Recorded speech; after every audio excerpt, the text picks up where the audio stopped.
5 चाहे कर्म इंद्रिय हो, 5 चाहे ज्ञान इंद्रिय हो, चाहे मन रूपी इंद्रिय हो, इन 11 इंद्रियों को वश में करने का अगर कोई एक तरीका हो सकता है तो वो केवल भगवान की कथा, सत्संग या संकीर्तन हो सकता है। क्योंकि रामचरितमानस में भी तुलसीदास जी वर्णन करते हैं शबरी अम्बा के चरित्र में कि प्रथम भक्ति संतन कर संग।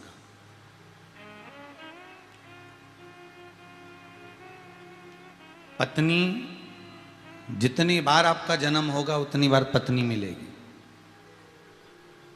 जितनी बार आप जन्म होगे उतनी बार आपका पति मिलेगा। जितनी बार आपका जन्म होगा, चाहे आप श्वान बनकर जन्म हो, चाहे आप पक्षी बनकर जन्म हो, चाहे आप पशु बनकर जन्म हो, चाहे आप कीट पतंगा बनकर जन्म हो, जितने जन्म हम लेंगे हर जन्म में हमें पत्नी भी मिलना है, हर जन्म में हमें पति भी मिलना है, हर जन्म में हमें बच्चे भी मिलना है, हर जन्म में हमारा पूरा परिवार हमको प्राप्त होना। प्रत्येक 84 लाख योनियों में सब कुछ मिलेगा, जैसा अभी मिल रहा है वैसा सब मिलेगा।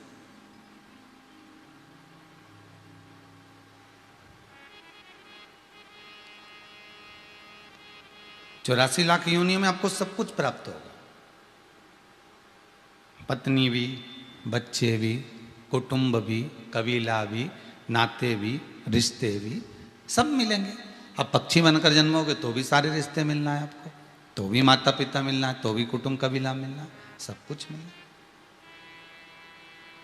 जलचर, थलचर, वायुचर बनकर जन्मोगे तो भी सब कुछ प्राप्त होना है आपको। हर योनि में, प्रत्येक 84 लाख योनियों में सब कुछ प्राप्त होगा आपको, पर पूरी 84 लाख योनियों में से केवल एक योनि ऐसी है, वो है मनुष्य की देह, मानव का शरीर।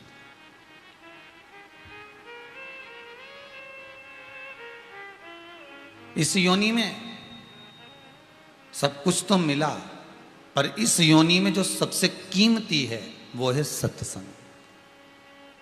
इस योनि में सबसे कीमती वो है जो भगवान का भजन।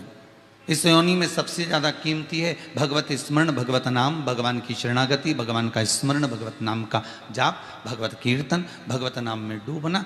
ये केवल एक मानव की देह में ही प्राप्त होता है, इसके सिवा ये प्राप्त नहीं हो सकता, केवल एक मानव की देह में मिलेगा।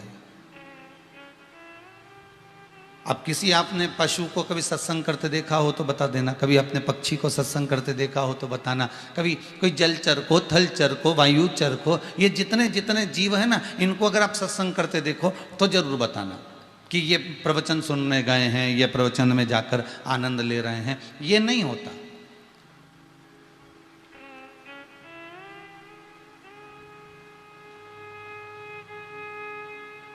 हाँ, जीव भगवान की शरणागति जरूर ले लेता है, अगर उसका पूर्व का प्रारब्ध बड़ा प्रबल हो तो।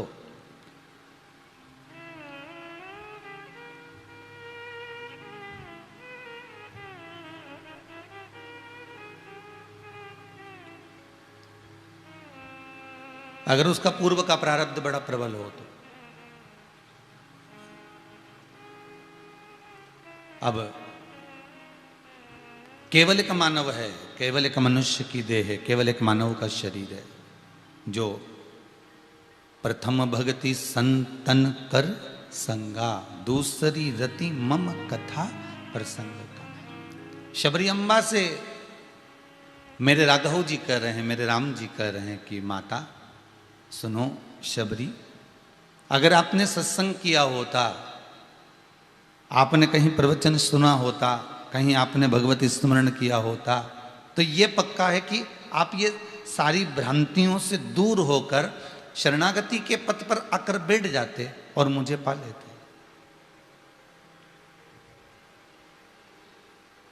भगवान को पाने का सबसे सुंदर तरीका कौन सा है? आप बहुत दिनों तक आप भगवान को दिया बत्ती लगाओ, क्या भगवान मिल जाएगा? आप रोज अगरबत्ती लगाओ तो क्या भगवान मिल जाएगा? एक लोटा पानी चढ़ाओ तो क्या भगवान मिल जाएगा? ऐसे तो समुद्र के किनारे पर कोई भी शिवलिंग रख देता है, समुद्र की लहरें रोज शंकर जी का अभिषेक करती है, तो क्या समुद्र को भगवान मिल जाएंगे? नहीं।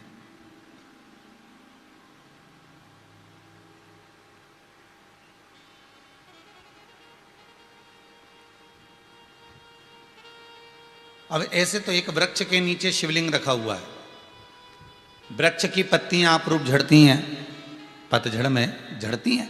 अब वो झड़ती हुई पत्तियां शिवलिंग पर जाएगी तो क्या भगवान शंकर प्रकट हो जाएगा, प्रसन्न हो जाएगा कि मुझे रोज चढ़ा रहा है? नहीं।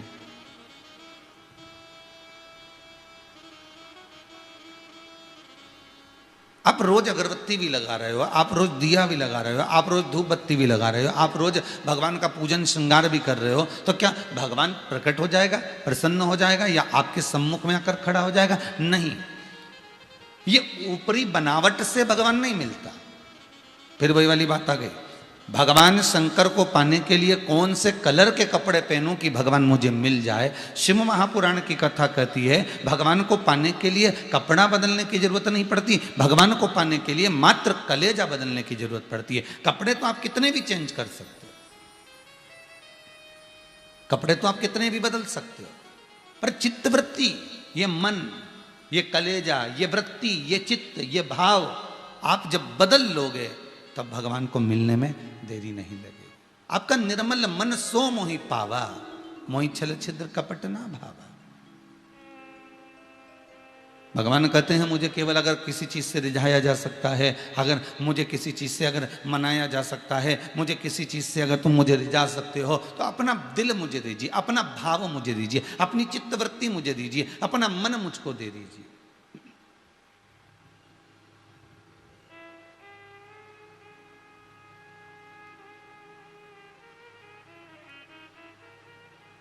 कोई तुमसे कह दे ये पानी है बाल्टी में, इसको चलनी में भरना है,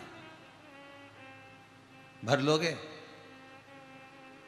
जितने आज तक चैनल पर कथा सुन रहे हो जरा दिल से तो बोलो, बाल्टी में पानी भरा हुआ है और कोई तुमसे कह दे कि इसको चलनी में भरना है, ये जो चलनी है आटे की, ये छानने वाली, ये गेहूं को छानने वाली, इस चलनी में ये पानी को भरना है, भरा जा सकता है? नहीं। फिर वो व्यक्ति जो चलनी में पानी भरना चाहता है और भरा नहीं रहा, वो किसी सदगुरु की शरण चले जाता है और सदगुरु की शरण में जाकर कहता है गुरुदेव मेरी परीक्षा ली जा रही है। गुरुजी ने पूछा कैसी परीक्षा?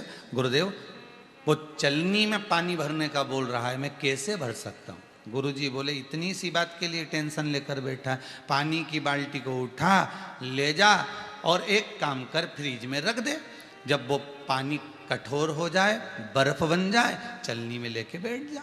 पानी कैसे नहीं आएगा?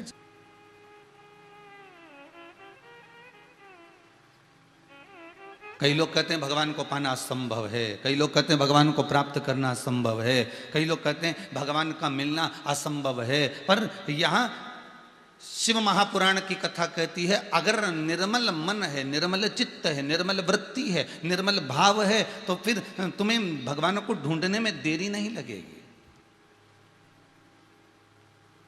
फिर सब संभव हो सकता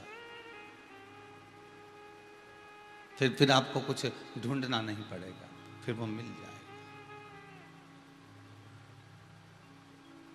बस महाराज काशी में ढूंढा तुम्हें, उज्जैनी में पाया है, काशी में ढूंढा तुम्हें, उज्जैनी में पाया है। ओंकारेश्वर की नर्मदा में भोले बाबा का ठिकाना है, दुनिया वाले क्या जाने मेरा रिश्ता पुराना है। ये संबंध हम उसको संपूर्ण जगत में, संपूर्ण विश्व में, संपूर्ण जगह पर ढूंढने का प्रयास कर रहे हैं, पर अपने भीतर खोज नहीं पा रहे।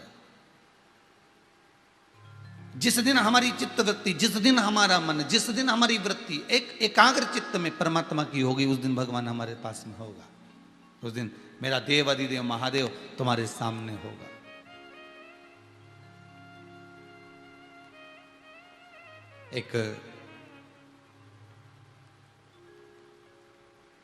एक बार देवाधिदेव महादेव विराजमान थे।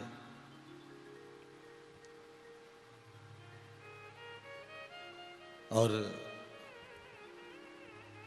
भृंगी, भगवान शिव का गण, भृंगी भगवान शंकर का गण, आज भोलेनाथ जी से कहकर जा रहा है गुरुदेव,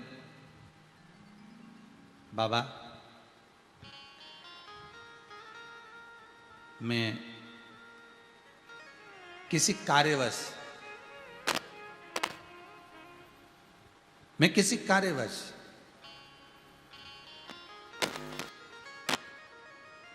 मुझे कहीं जाना है भोलेनाथ,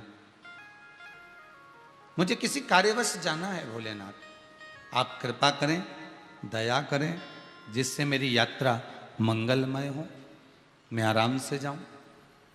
भृंगी को देखकर भगवान शंकर बोले, तुम्हें हमें छोड़कर जाने की कौन सी जरूरत पड़ गई?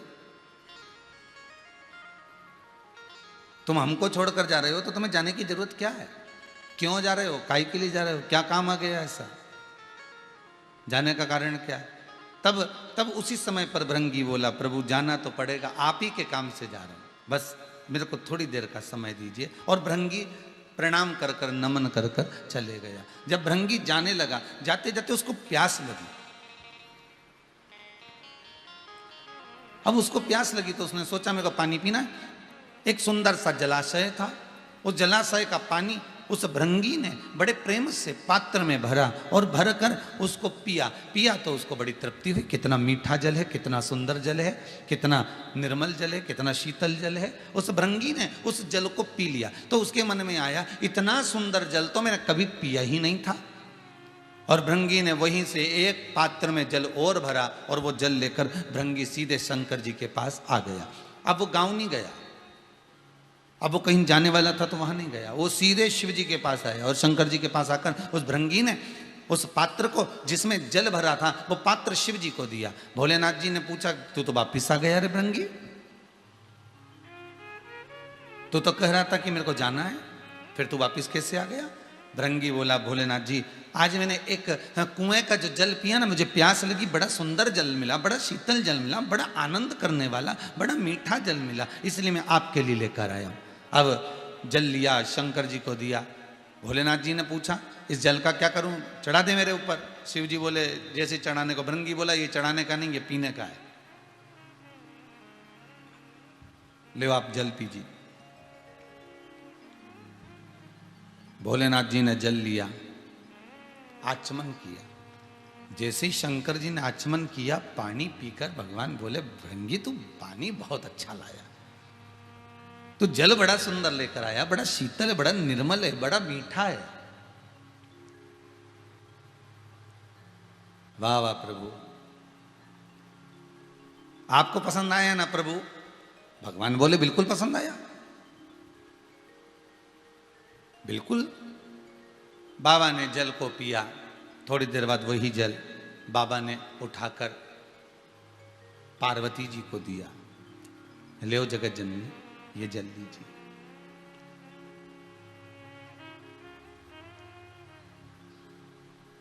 जगत जननी ने वो जल लिया, पिया। वाह वाह प्रभु, भृंगी एक बात तो है बेटा, बड़ा सुंदर जल लेकर आया है, बड़ा मीठा जल लेकर आया है, बड़ा शीतल जल लेकर आया है तू पीने के लिए, बहुत बहुत सुंदर जल लाया। पास में बैठे थे श्री कार्तिकेय महाराज, माता ने कार्तिकेय जी को दिया, कार्तिकेय जी ने जो मुख में लिया तो कुल्ला कर दिया।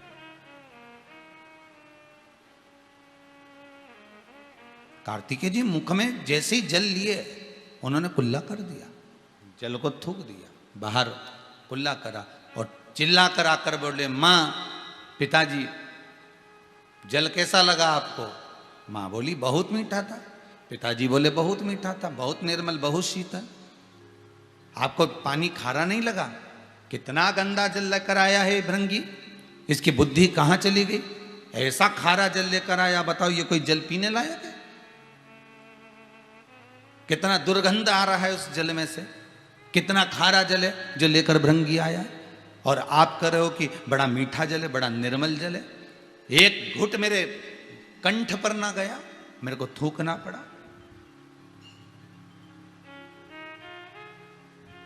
ये पीने लायक जल है?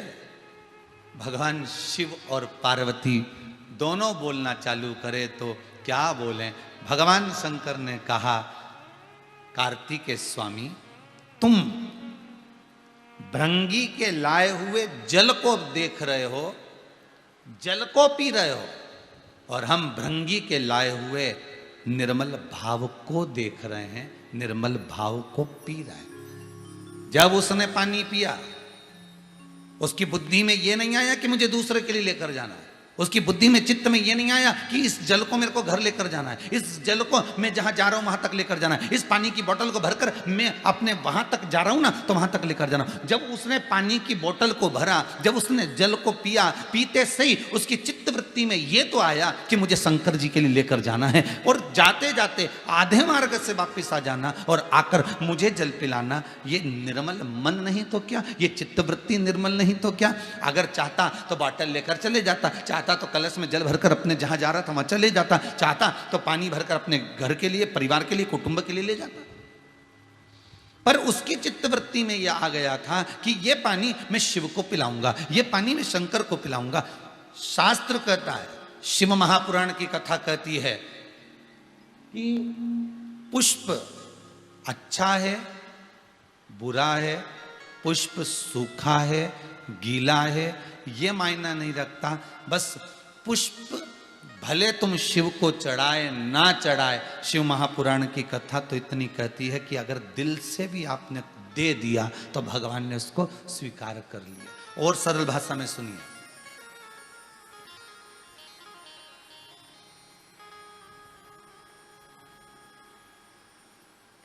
बहुत सरल भाषा में और सुनिएगा। भगवान विष्णु के दो द्वारपाल हैं, जय और विजय। आपने बार बार भागवत में सुना होगा, बार बार शिव महापुराण में, विष्णु पुराण में, अग्नि पुराण में, पद्म पुराण में, जितनी पुराणे आती हैं उनमें आपने वर्णन सुना होगा कि जय और विजय ये भगवान विष्णु के दो द्वारपाल हैं। और ये कोई साधारण नहीं है।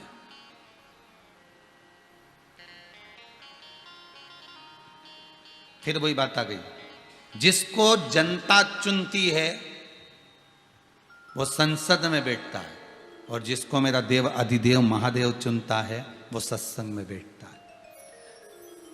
आप संपूर्ण इतने बड़े विश्व में, इतनी बड़ी पृथ्वी पर, इतनी बड़ी भूमि पर सबके घर में टीवी है, सबके घर में मोबाइल है, सबके घर में जहां तहां आप देखो, सबके घर में इतनी पब्लिक निवास कर रही है, इतने लोग रह रहे हैं पूरे शहर में, पूरे गांव में, पूरे नगर में, पूरे क्षेत्र में।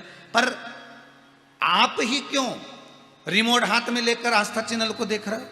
आप ही क्यों मोबाइल में अगर कथा श्रवण कर रहे हो, शिव महापुराण की इस गुरु महिमा को सुन रहे हो? आप ही क्यों? परिवार में 10 लोग हैं, 10 ही क्या कथा सुन रहे होंगे? नहीं। परिवार में 15 लोग हैं, क्या 15 ही कथा सुन रहे होंगे? नहीं। परिवार में 50 लोग हैं, क्या 50 कथा सुन रहे होंगे? नहीं। कोई 1 2 3 4 या 5 6 लोग, इससे ज्यादा नहीं। इससे ज्यादा कौन सुनेगा? 5 6 लोग सुन लिए, काम धंधा भी देखना है, ये भी देखना है, तो हो सकता है 8 लोग सुन ले, 7 लोग सुन ले, 5 लोग सुन ले, 4 लोग सुन ले, तो क्या सब कथा सुनेंगे? नहीं। अर्थात पूरे बगीचे में जो फूल सुंदर होता है भगवान के लिए वही तोड़ा जाता है, वही तोड़ा जाता है। अभी हमारे ये सौरभ जी कुशवाहा यहाँ आते हैं रोज पूजन के लिए, अभिषेक के लिए, तो इनका जो गार्डन है, मोर गार्डन, तो वो गार्डन में से फूल अगर लेकर आते होंगे ना, तो वो चुन कर लाते होंगे कि भाई ये पुष्प शिव को चढ़ने वाला है, ये पुष्प भगवान को हम दे सकते हैं, ये माला हम भगवान को प्रदान कर सकते हैं, ये दुर्वा हम भगवान को दे सकते हैं। कितनी सारी दुर्वा लगी रहती है, पर आप क्या पूरी दुर्वा उखाड़ के गणेश जी को दे देते हो? नहीं, जो दुर्वा अच्छी होगी, जो दुर्वा श्रेष्ठ होगी, उसको चुना जाता है, उसको निकाला जाता है, फिर उसकी गांठ बनाकर भगवान को समर्पित करा जाता है। बहुत सारी दुर्वा लगी है, पर जो अच्छी आपको लगेगी आप वो भगवान को देना चाहोगे। उसी तरह संपूर्ण विश्व में से, संपूर्ण ब्रह्मांड में करोड़ों की आबादी वाले इस भारत की भूमि में, देश और विदेश में करोड़ों लोग निवास करते हैं, पर उसमें से कुछ लोग ऐसे होते हैं जिनको भगवान अपनी ओर झुका लेता है, जिनको भगवान अपनी ओर लेकर जाता है। इन सब में से छांट कर परमात्मा अपनी ओर उसको आसक्त करता है। भगवान कहता है कि तुम मेरी इस पावन कथा का रसस्वादन करो और संपूर्ण विश्व का कल्याण करो। आप सुनोगे तो ना जाने कितने और तरेंगे, कितने और सुनेंगे। भगवान ग्रहण कर रहा है, भगवान प्राप्त कर रहा है। आप जितना श्रवण करेंगे, आप जितना सुनेंगे, जितना पाएंगे, भगवान ने आपको चुनकर रखा है। ध्यान देना, कभी अहंकार मत करना। अगर आप कुछ दान करते हो ना तो अहंकार मत करना कि मैं देखो इतना दान करता हूं।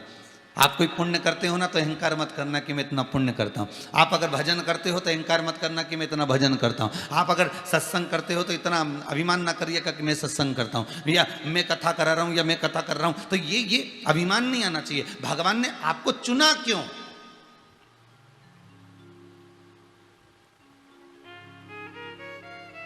कितने बड़े बड़े सेठ पड़े हुए हैं, भगवान उनसे दान करवा देता, भगवान उनसे कथा करवा देता, भगवान उनसे पुण्य करवा देता, पर उनसे नहीं कर रहा। भगवान ने आपको क्यों चुना? उसका कारण होगा कि भगवान के आप करीब होगे। बार बार काम किसको बताया जाता है? जो नजदीक में होता। जा बेटा ये करिया, तो जा ये कर लेना। जो नजदीक में होगा, जो करीब में होगा, जो पास में होगा, बार बार उसको काम बताया जाएगा। हाँ, अगर आपको काम नहीं करना है तो आप दूरी बना लो, फिर आपको कोई काम नहीं बताएगा कि ये करना। सास बहू को बार बार काम क्यों बताती है? क्योंकि बहू के करीब में सास रहती है। तो बहू को लगता है कि मेरे ससुर तो कभी मुझे कोई काम नहीं बताते, क्योंकि ससुर दूरी है, सास करीबी है। ससुर आएगा तो केवल अगर दुकान से, व्यापार से, फैक्ट्री से, आदि आदि जगह से व्यापार कर आएगा तो शाम के समय आएगा, वो क्या काम बताएगा? पर सास के साथ बहू को दिन भर रहना है, इसलिए सास बहू को काम बताती रहती, बेटा ये कर ले, बेटा ये काम कर लेना, बेटा ये काम कर ले, जो करीब में है।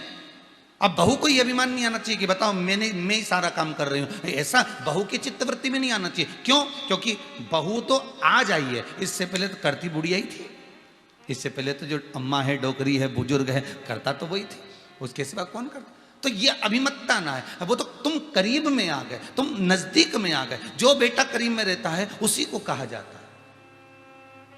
एक माता पिता के अगर 3-4 बेटे हैं, 4 बेटे में से 3 कहीं रह रहे हैं, एक बेटा माता पिता के पास में रह रहा है, तो माँ उसी बेटे को कहेगी जा बिजली का बिल जमा करिया, जा नल का बिल जमा करिया, जा ऐसा करिया, जा वैसा करिया। वो बेटे से कहेंगे।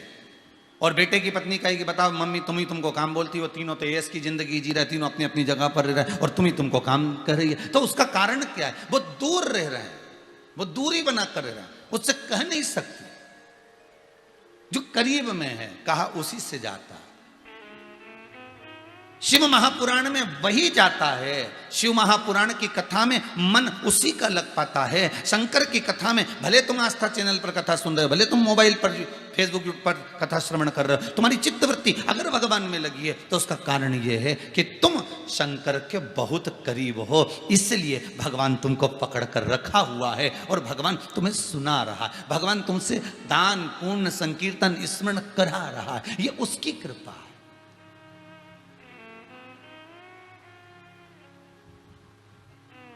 ये उसकी दया। अब शंकर भगवान बोले कार्तिकेय स्वामी से, कार्तिकेय सुनो, तुम कह रहे हो ना कि इतना खारा पानी तुमने कैसे पी लिया? शंकर भगवान कहते हैं निर्मल मन सो मोहि पावा। भाव से अगर कुछ दिया जाए तो भगवान कहते हैं मैं उसको स्वीकार करता हूं। कैसे? भाव से।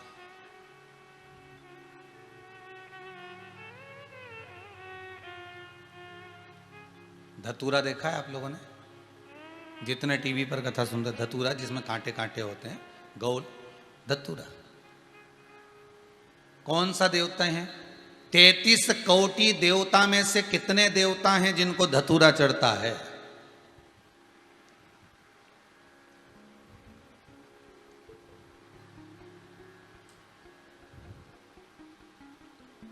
तैतीस कोटि देवता में से कितने देवता हैं जिनको आंकड़े का फूल चढ़ता है? वो सफेद कौवे का, आंकड़े का फूल।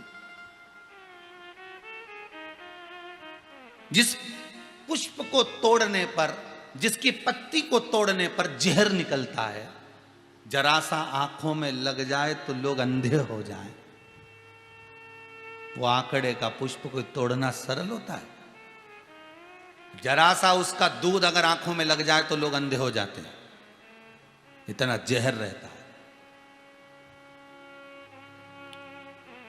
उस आंकड़े की पत्ती को अगर तोड़ा जाए, उसका जरा सा दूध, जरा सा जल उसका नेत्रों में लग गया तो व्यक्ति अंधा हो गया।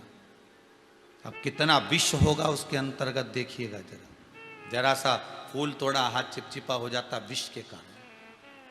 उस आंकड़े के फूल में, उस सफेद आंकड़े के पुष्प में इतना जहर होता है। वो धतूरे में कितने कांटे होते हैं, उसको तोड़ा जाए उसमें भी जहर होता है, उसमें भी जहर है। अब जरा विचार करिए, 33 कोटि देवता को उठाकर देखिए। आप सारे देवताओं का पूजन करते हो, आपके घर में भी पूजन करते हो। आप जितने लोग कथा सुन रहे हो अपने अपने घर में भगवान का पूजन करते हो, मंदिर जाते हो, देवालय जाते हो। आप कभी वृंदावन बिहारी जी के दर्शन करने जाते हैं, कभी राघव जी के दर्शन करने जाते हैं, कभी माता जी के दर्शन करने जाते हैं, कभी दत्त स्वामी के दर्शन करने जाते हैं, कभी कोई बाबा जी के दर्शन करने के लिए जाते हो, कभी श्री शंकर जी, आदि आदि जितने देवता हैं सबका दर्शन करने जाते हो, सबकी पूजन करने जाते हो। उनके दरवाजे पर अगर कुछ मिल रहा है तो सुंदर मोगरे की माला, सुंदर पुष्प की माला, सुंदर कमल के पुष्प, सुंदर ये सामान, सुंदर प्रसाद, सब कुछ मिलता है। पर एक दरवाजा ऐसा है जिसके दरवाजे पर कुछ सुंदर मिलता ना मिलता, पर उसके दरवाजे पर धतूरा, बेलपत्री, सफेद आंकड़े का पुष्प, पत्ती, ये सब कुछ मिलता है। वो शिव का द्वार है।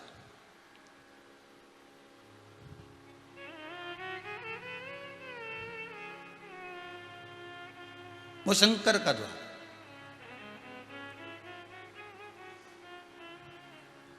क्यों भैया? सारे देवताओं को एक से बढ़कर एक पुष्प भगवान को समर्पित किया जाता है, एक से बढ़कर एक पुष्प भगवान को देते हैं। फिर शंकर भगवान को धतूरा, कांटे वाला, सफेद आंकड़े का फूल, विष वाला, बेलपत्र, समी पत्र जिसमें इतने कांटे लगे,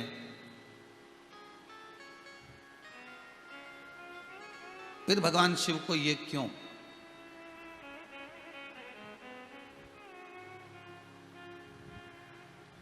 श्री देव ऋषि नारद, कथा निकली है तो जरा ध्यान से सुनिएगा कि सबसे पहला धतूरे का फूल शंकर भगवान को किसने दिया था? आपके बच्चे पूछ सकते हैं आपसे भी, मम्मी ये तुम ये कांटे वाला धतूरा शंकर जी को चढ़ा रही हो, उसको चुभेगा नहीं भगवान को? सबसे पहला धतूरे का फूल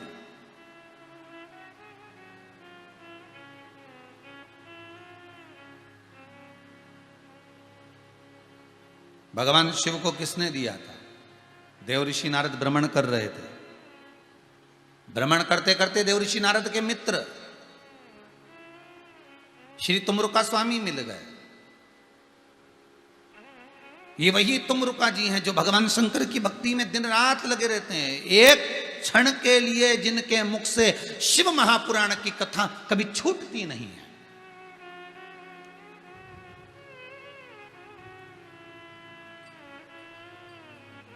एक क्षण के लिए भी शिव महापुराण की कथा उनसे रुकती नहीं।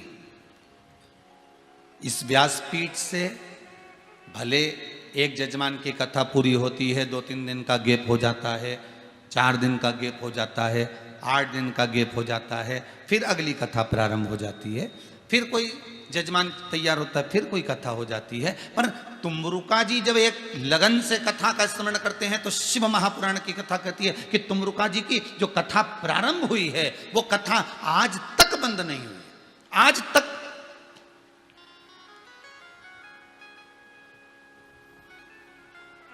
शिव महापुराण की कथा आज तक तुमरुका जी के मुख से बंद नहीं। हमको कभी कभी बड़ा आश्चर्य होता है साहब, बड़ा बड़ा विचित्र लगता है कि आखिर इस कुबेरेश्वर धाम में लोग आते हैं, यहाँ पर आकर चप्पल उतार कर इस भूमि पर खड़े होकर, भले कुबेरेश्वर भंडारी अभी नहीं बैठे, भले मेरे ठाकुर नहीं बैठे, पर चप्पल उतार कर वो खड़े होकर इस भूमि पर जो बोल कर जाते हैं, 3 महीने में भोलेनाथ इनको बुला लेता, 3 महीने में बाबा विश्वनाथ ऐसी कृपा कर देता कुबेर भंडारी कि उनको आना पड़ता, वो तुरंत आ जाते। आखिर इस भूमि का इतना प्रताप क्यों, क्या कारण है?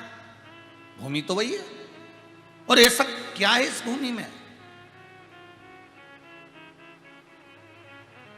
कितने साल से, लगभग 1.5-2 साल हो गए, लगातार शिव महापुराण की कथा इस भूमि पर चल रही है, लगातार। कल हिसाब जोड़ के बताएंगे कि अभी तक यहां पर इसी व्यासपीठ से, इसी जगह से, इस जगह पर, इस स्थान पर कितनी शिव पुराण हो गई, तो उसका कुछ तो कारण होगा। बाबा ऐसे ही करा देगा क्या? बाबा ऐसे ही बोल देगा? कुछ तो कारण हो सकता है। शिव महापुराण की कथा तुमरुका जी के मुख से निरंतर बह रही। तुमरुका जी कैसे हैं? देव ऋषि नारद जैसी वीणा उनके हाथ में, करताल हाथ में, देव ऋषि नारद जैसा शरीर है उनका, बस मुख घोड़े का लगा है, मुख घोड़े का। अच्छा, कई लोग कहते हैं गुरुजी जब इतने विद्वान हैं, इतने ज्ञानवान हैं, तो इनको घोड़े का मुंह लगाने की क्या जरूरत थी? नंदी भगवान शंकर का इतना प्रिय गण है, क्या नंदीश्वर जब ये ब्राह्मण के घर में एक छोटा सा बच्चा जन्मा था, नंदी का जब जन्म हुआ था, बड़ा सुंदर नंदीश्वर था, इतने सुंदर बालक थे, शंकर जी का अंश है, शिव का एक स्वरूप। एक ब्राह्मण अपने वंश को बढ़ाने के लिए शंकर जी की आराधना कर कर कहता है, भोलेनाथ मेरे घर में संतान हो। तो शिव जी ने पूछ लिया कैसी संतान हो? तो वो कहता है आपके जैसा, आप स्वतः मेरे यहां जन्मे। जो शंकर स्वयं भूमि में से प्रकट हो रहा है, पृथ्वी में से प्रकट हो रहा है, और उस ब्राह्मण के घर में जा रहा है,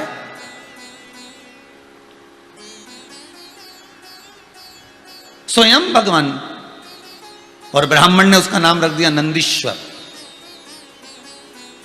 नंदीश्वर उसका नाम रखा, और नंदीश्वर नाम रख भी दिया, और नंदीश्वर नाम रखने के बाद वो आनंद पा गया, शिव जी की भक्ति में डूबा रहा। इतनी भक्ति भगवान शंकर की करी, इतनी भक्ति करी, अल्पायु होने के बाद भी भगवान की भक्ति में लगा रहा, तो पूर्ण आयु भी मिल गई, और शिव की भक्ति में रमा रहा। और समय एक ऐसा आया कि वो भगवान शंकर का इतना प्रिय हो गया कि शंकर भगवान के पास, शिव जी के पास पहुंचा। शंकर जी ने कहा, मांग तुझे क्या चाहिए? नंदीश्वर कहता है, ऐसी कृपा कर दो, अगर मैं सुंदर रहूंगा तो लोग मुझ पर आसक्त रहेंगे, अगर मैं सुंदर रहूंगा तो लोग मुझ पर आसक्त रहेंगे। प्रभु कृपा ऐसी कर दीजिए, मेरा मुख पशु का लगा दीजिए। कौन मांग रहा है? नंदीश्वर। मेरा मुख पशु का लगा दो। शिव जी मुस्कुराकर बोले, भाई अगर पशु का मुख लग जाएगा ना तो कहीं विवाह शादी भी नहीं होने वाली है, ब्याह में नहीं होगा तेरा, शादी विवाह नहीं होगा, भले नहीं हो। शंकर भगवान अगर कृपा करें तो पत्थर पे फूल खिला दे, तो ये ब्याह शादी तो आपके हाथ में है, जन्म मरण परण 3 तो आपके हाथ में। मेरे को क्या सोचना उसमें?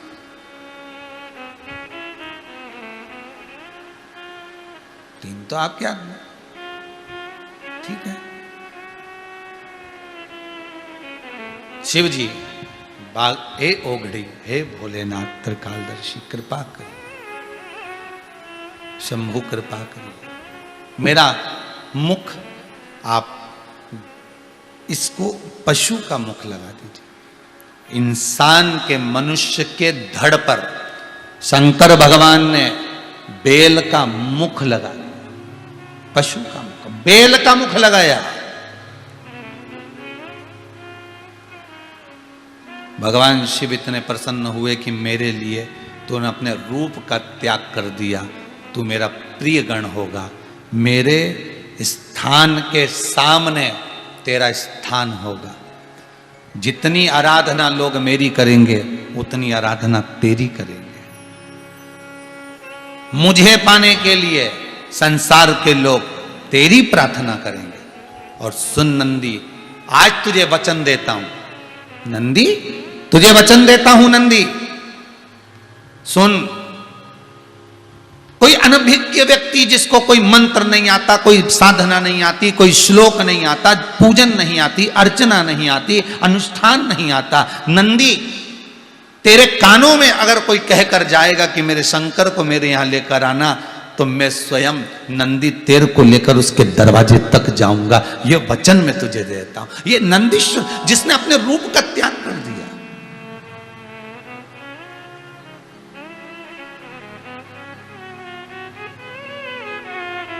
जिसने अपने रूप को त्याग दिया। महाराज,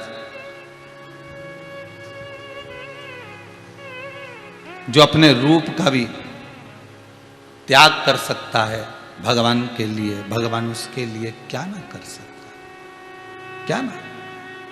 ले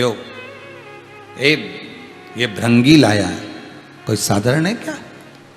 और केवल ध्यान देना, कोई भी वस्तु, कोई भी सामग्री, कोई भी चीज, कोई भी वस्तु, कोई भी सामग्री, कोई भी चीज आप जो लेकर आ रहे हो, अगर दिल से लेकर आ रहे हो तो भगवान उसको स्वीकार करेगा। आप दिखावे के लिए ला रहे हो तो भगवान उसको स्वीकार नहीं कर सकते। भगवान कह रहे हैं ये जो पानी लेकर आया है ना, ये खारा है। कार्तिकेय जी कह रहे हैं आप खारा पानी पी गए, आप दुर्गंध युक्त पानी पी गए, आपने बोला क्यों नहीं?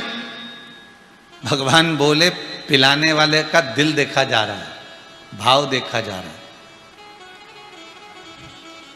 जो पिला रहा है।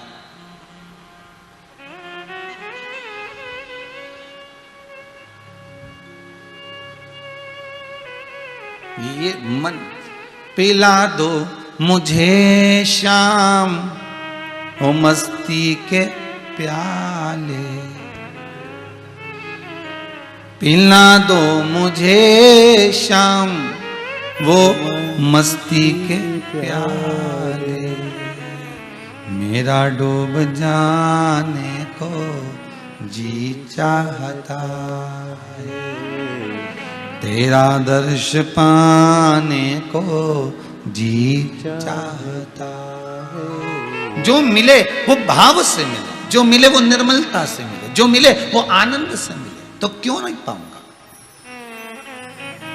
कार्तिकेय जी ने कहा मां, अगर पिताजी नहीं बोल पाए थे कि पानी खारा है, आप तो बोल सकती थी, तो आप भी तारीफ कर रही हो।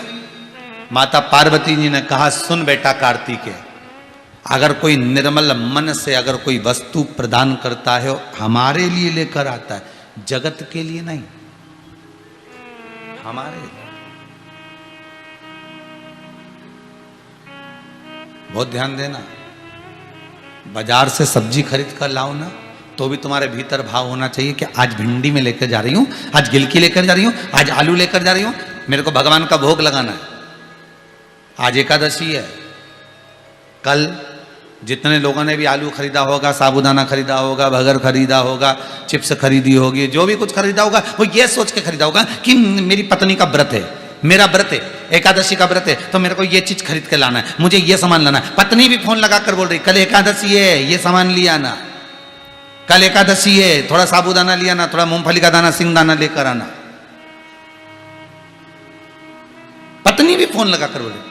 और आज जो देवसोनी एकादशी है, आज देवता जो विश्राम कर रहे हैं, चतुर्मास का आनंद प्रारंभ हो रहा है, तो सब घर घर से लोग गए जरा सामान खरीद लाना, चतुर्मास प्रारंभ हो रहा है, एकादशी है, आज जरा ले आना। और आपने किसके लिए मंगवाया? साबूदाना का कल बेटे का फरियाल उसके लिए बना दूंगी, उसके लिए ये राजगिरे का हलवा बना दूंगी, उसके लिए खीर बना दूंगी।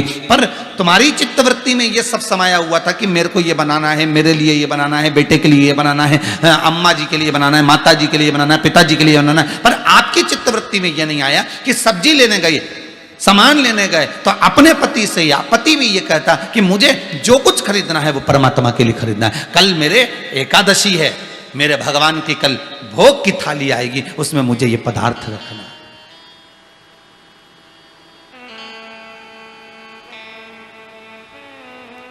पार्वती जी कर रही हैं संसारवासियों में और भृंगी में यही अंतर है। भृंगी पानी लेकर आ रहा है तो हमारे लिए, संसार वाले पानी लेकर आते हैं तो खुद के लिए,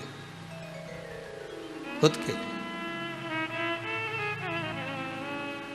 भृंगी कुछ लेकर आ रहा है तो हमारे लिए, और संसार वाले कुछ लेकर आते हैं तो स्वयं के लिए, स्वयं के लिए। ये श्रेष्ठता नहीं।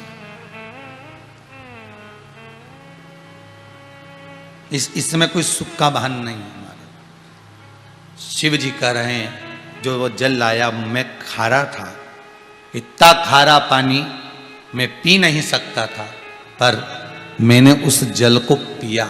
उसका कारण केवल इतना था कि वो जो भाव से लेकर आया था उस भाव से पिया। कार्तिकेय जी महाराज को थोड़ा सा भाव में जागृतता आई कि बताओ इतना अच्छा जल छोड़कर पिताजी ऐसा जल पी गए, माताजी ऐसा जल पी गए, और भृंगी की इतनी तारीफ कर रहे हो। भृंगी, फिर भृंगी से कहा भगवान कार्तिकेय ने, पहले शिव जी से कहा, फिर पार्वती से कहा, पार्वती के बाद में भृंगी से कहा, क्यों रे ऐसा पानी भरकर लाया स्वामी को पिलाने के लिए, अपने स्वामी को पिलाने के लिए तू ऐसा पानी लेकर आया जो खारा है।